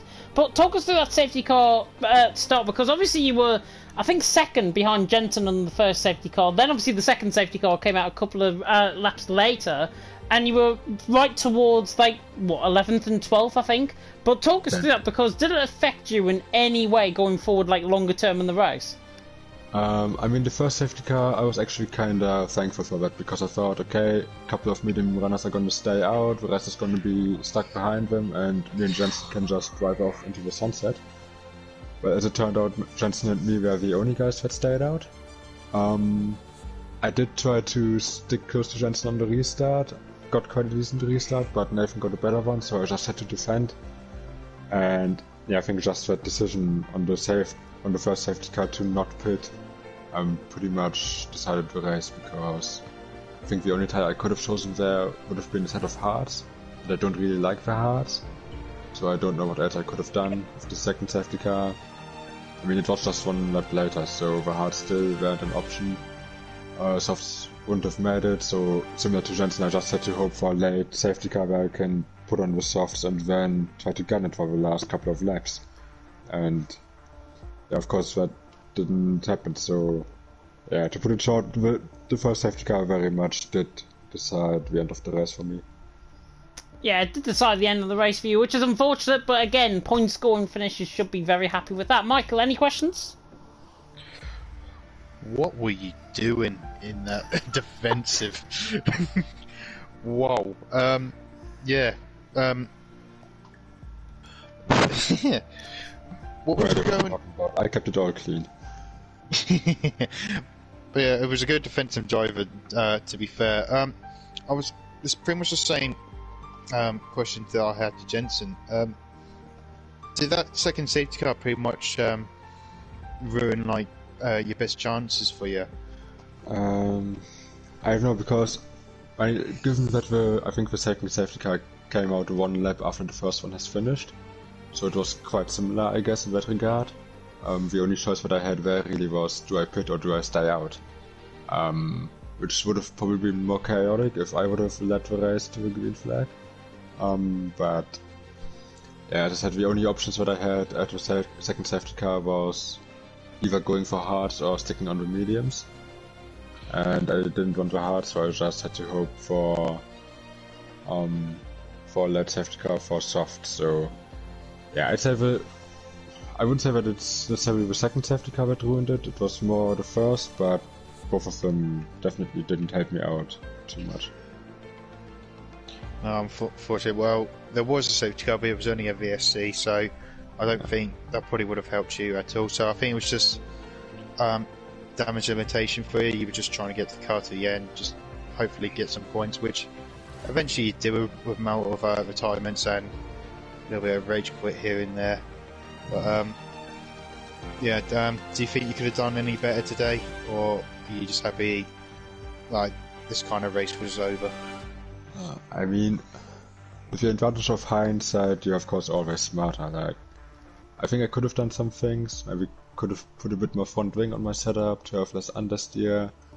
Maybe could have taken the softs for the start. Maybe could have not gotten damage on lap 4. Although that wasn't really my fault, I think. So yeah, there's obviously always room to improve. But I think just pace-wise, given the resources that I had today and the practice that I had, I think P10 was the maximum I could have done. Well, congratulations just making it to the end, and looking forward to supporting them out. Hopefully you'll be charging into the points around there. Do you think you can do that? It's difficult. I mean, I did do a 100% race there 2 days ago on career mode, so I do know the track by now. I like it for the most part, apart from it's turns 10 and 11, because that's just another blind double right-hander going up the hill. You just have to guess where your braking zone is.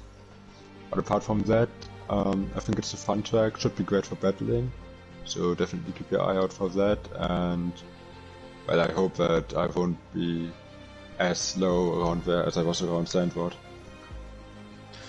Yeah, well, at least this race is over and done with. At least you got points at the end. Still continuing your point scoring run. Which, how many races have you finished in the points in a row? I think I don't know, but I think in total it's like 5, 6. I don't know. I'm actually not sure. Well, it's something to be proud of, and yeah, congratulations on getting some points today, and good luck for Portimao for next weekend.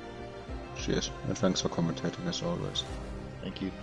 Very welcome indeed, and now we'll move on to, I think, our final man, who is still here waiting patiently, bless him. It is, of course, Zero, and Zero, first of all, I've got to say, very unlucky in terms of the pad disconnecting. It happens to the best of us at times. I'm sure you will just gloss over that, but until that point, you were running in P4 and you're on course to get a podium. Talk us through that race until that point. Yeah, up until that point, everything was going well. Made a few moves which I really was a bit scared of, because I didn't know that drivers how aggressive they are in any way. So up until that moment, I enjoyed it, and then everything went to shit pretty much, and just feels like the world starts to be against me again. I wouldn't think of it as that, to be honest. I mean, obviously, it's one of these things, as I say. It just happens out of the blue. And as I say, until that point, you were running in P4, and it was probably your strongest race of the season by an absolute mile. So you should be really proud, I think, of the performance that you put in up until that point. And honestly, there are so many positives to take from this race, regardless of the disconnect. You drove such a solid race, and as I say, up until that point, you were driving so solidly that I thought you were going to get a podium. Obviously, with the things that happened in front as well towards the end of the race, you were probably on course to get that podium. So don't let the negative thoughts sort of take over. Let the positive thoughts come through from that race, and obviously drive it forward into Portimao, because I think, honestly, you drove such a solid race tonight, and honestly, probably one of your better races of the season. Yeah, but I still think Austria was a bit better, just because of the nature of how easy the penalties are gonna be around there. So I think that's gonna be the strongest race for this season going forward, and I think this was maybe my last chance to get a podium this season, because I put so much time and effort to this, and it's the second time at the same track that this thing has happened, so it's annoying. Yeah, maybe take a leaf out of T-Hawk's book and don't get any practice in at all for the race, and then finish still in the points. That might be the way to go. Yeah, or ball boy and get a win without practice. Yeah, channel the inner ball boy. Everyone has to channel that inner ball boy once in a while. Michael, I come across to you. Any questions? No, I just want to know how. Like, what was it? Just literally just a pad issue? Because the gap was you had the gap over Martin about 4 seconds, then suddenly it just went down to 1 second. So I didn't know if you just literally went off or had a pad issue. So what was actually? I hate to ask, but what was going through your mind when you realised something was wrong? I was literally starting to think like, this can't be happening again, like for the second time in a row on the same track as well. And up until then I started to like try and get the pad connected again, and it was on, and I managed to do a lap. I was thinking that okay, everything is okay again, and then it started to cut out like every 5 seconds. So yeah, got pretty fucking annoying to even driving to the pits and not like cost Jensen and any guy behind any damage or ruin whatever they could do. So Well, at least you did the honourable thing of actually going to the pits and retire like one driver that costs someone massively. So you did the right thing of what to do, but I can understand your frustration. And yeah, all this practice goes into your time for this race, and suddenly it just happens just like that, and then it can literally happen to anyone. Unfortunately, it had to happen to you, which is just at the wrong time when you're starting to get your form back, which you still have. Like James said, you were on course possibly for a podium because you were catching Baraka a few tenths here and there. So yeah, I hope you come away with something good around it. But looking forward at a track you can overtake probably quite comfortably at Portimao. How do you think you're going to do well there? I'm not gonna make any pointless empty promises of any good result. I'm just gonna see where my pace is from qualifying onwards and try and build something around that. Just see what happens. Yeah. Well, that's what I pretty much say in my interview, so I can understand. But unfortunate for your result near the end, but you had tremendous pace, which is something to take away from this weekend. And all the best to next week, because you truly deserve some big points next week. Thanks. And that is the end of the FRL F1 stream. Hopefully everyone enjoyed it. If you did, of course, like, comment, subscribe. Take that notification bell, of course, if you are new. Next week, of course, we go to Portimao, my favourite track to commentate on any game, including F1. And hopefully it is going to be an absolute classic of a race. Of course, F3 and F4 on Monday night at 7 PM, and then F1 and F2 on Tuesday night at 7 PM as well. Really hope you can tune in for that. But we are done from tonight. Michael, just to confirm before we end, drive of the day? From my point of view, it has to be Macho. Yeah, to be honest, I did say Nathan earlier on. I'll give, do you know what? Macho and Nathan, I think, are my two drivers of the day. They drove such a solid race, and I think it was capped off, of course, with that battle for about a lap or so. Fantastic to watch, and obviously, driver of the day, well deserved in the end. And that is the end of the stream. Really hope you enjoyed it, as I said. Thank you so much for tuning in, and until next time, goodbye.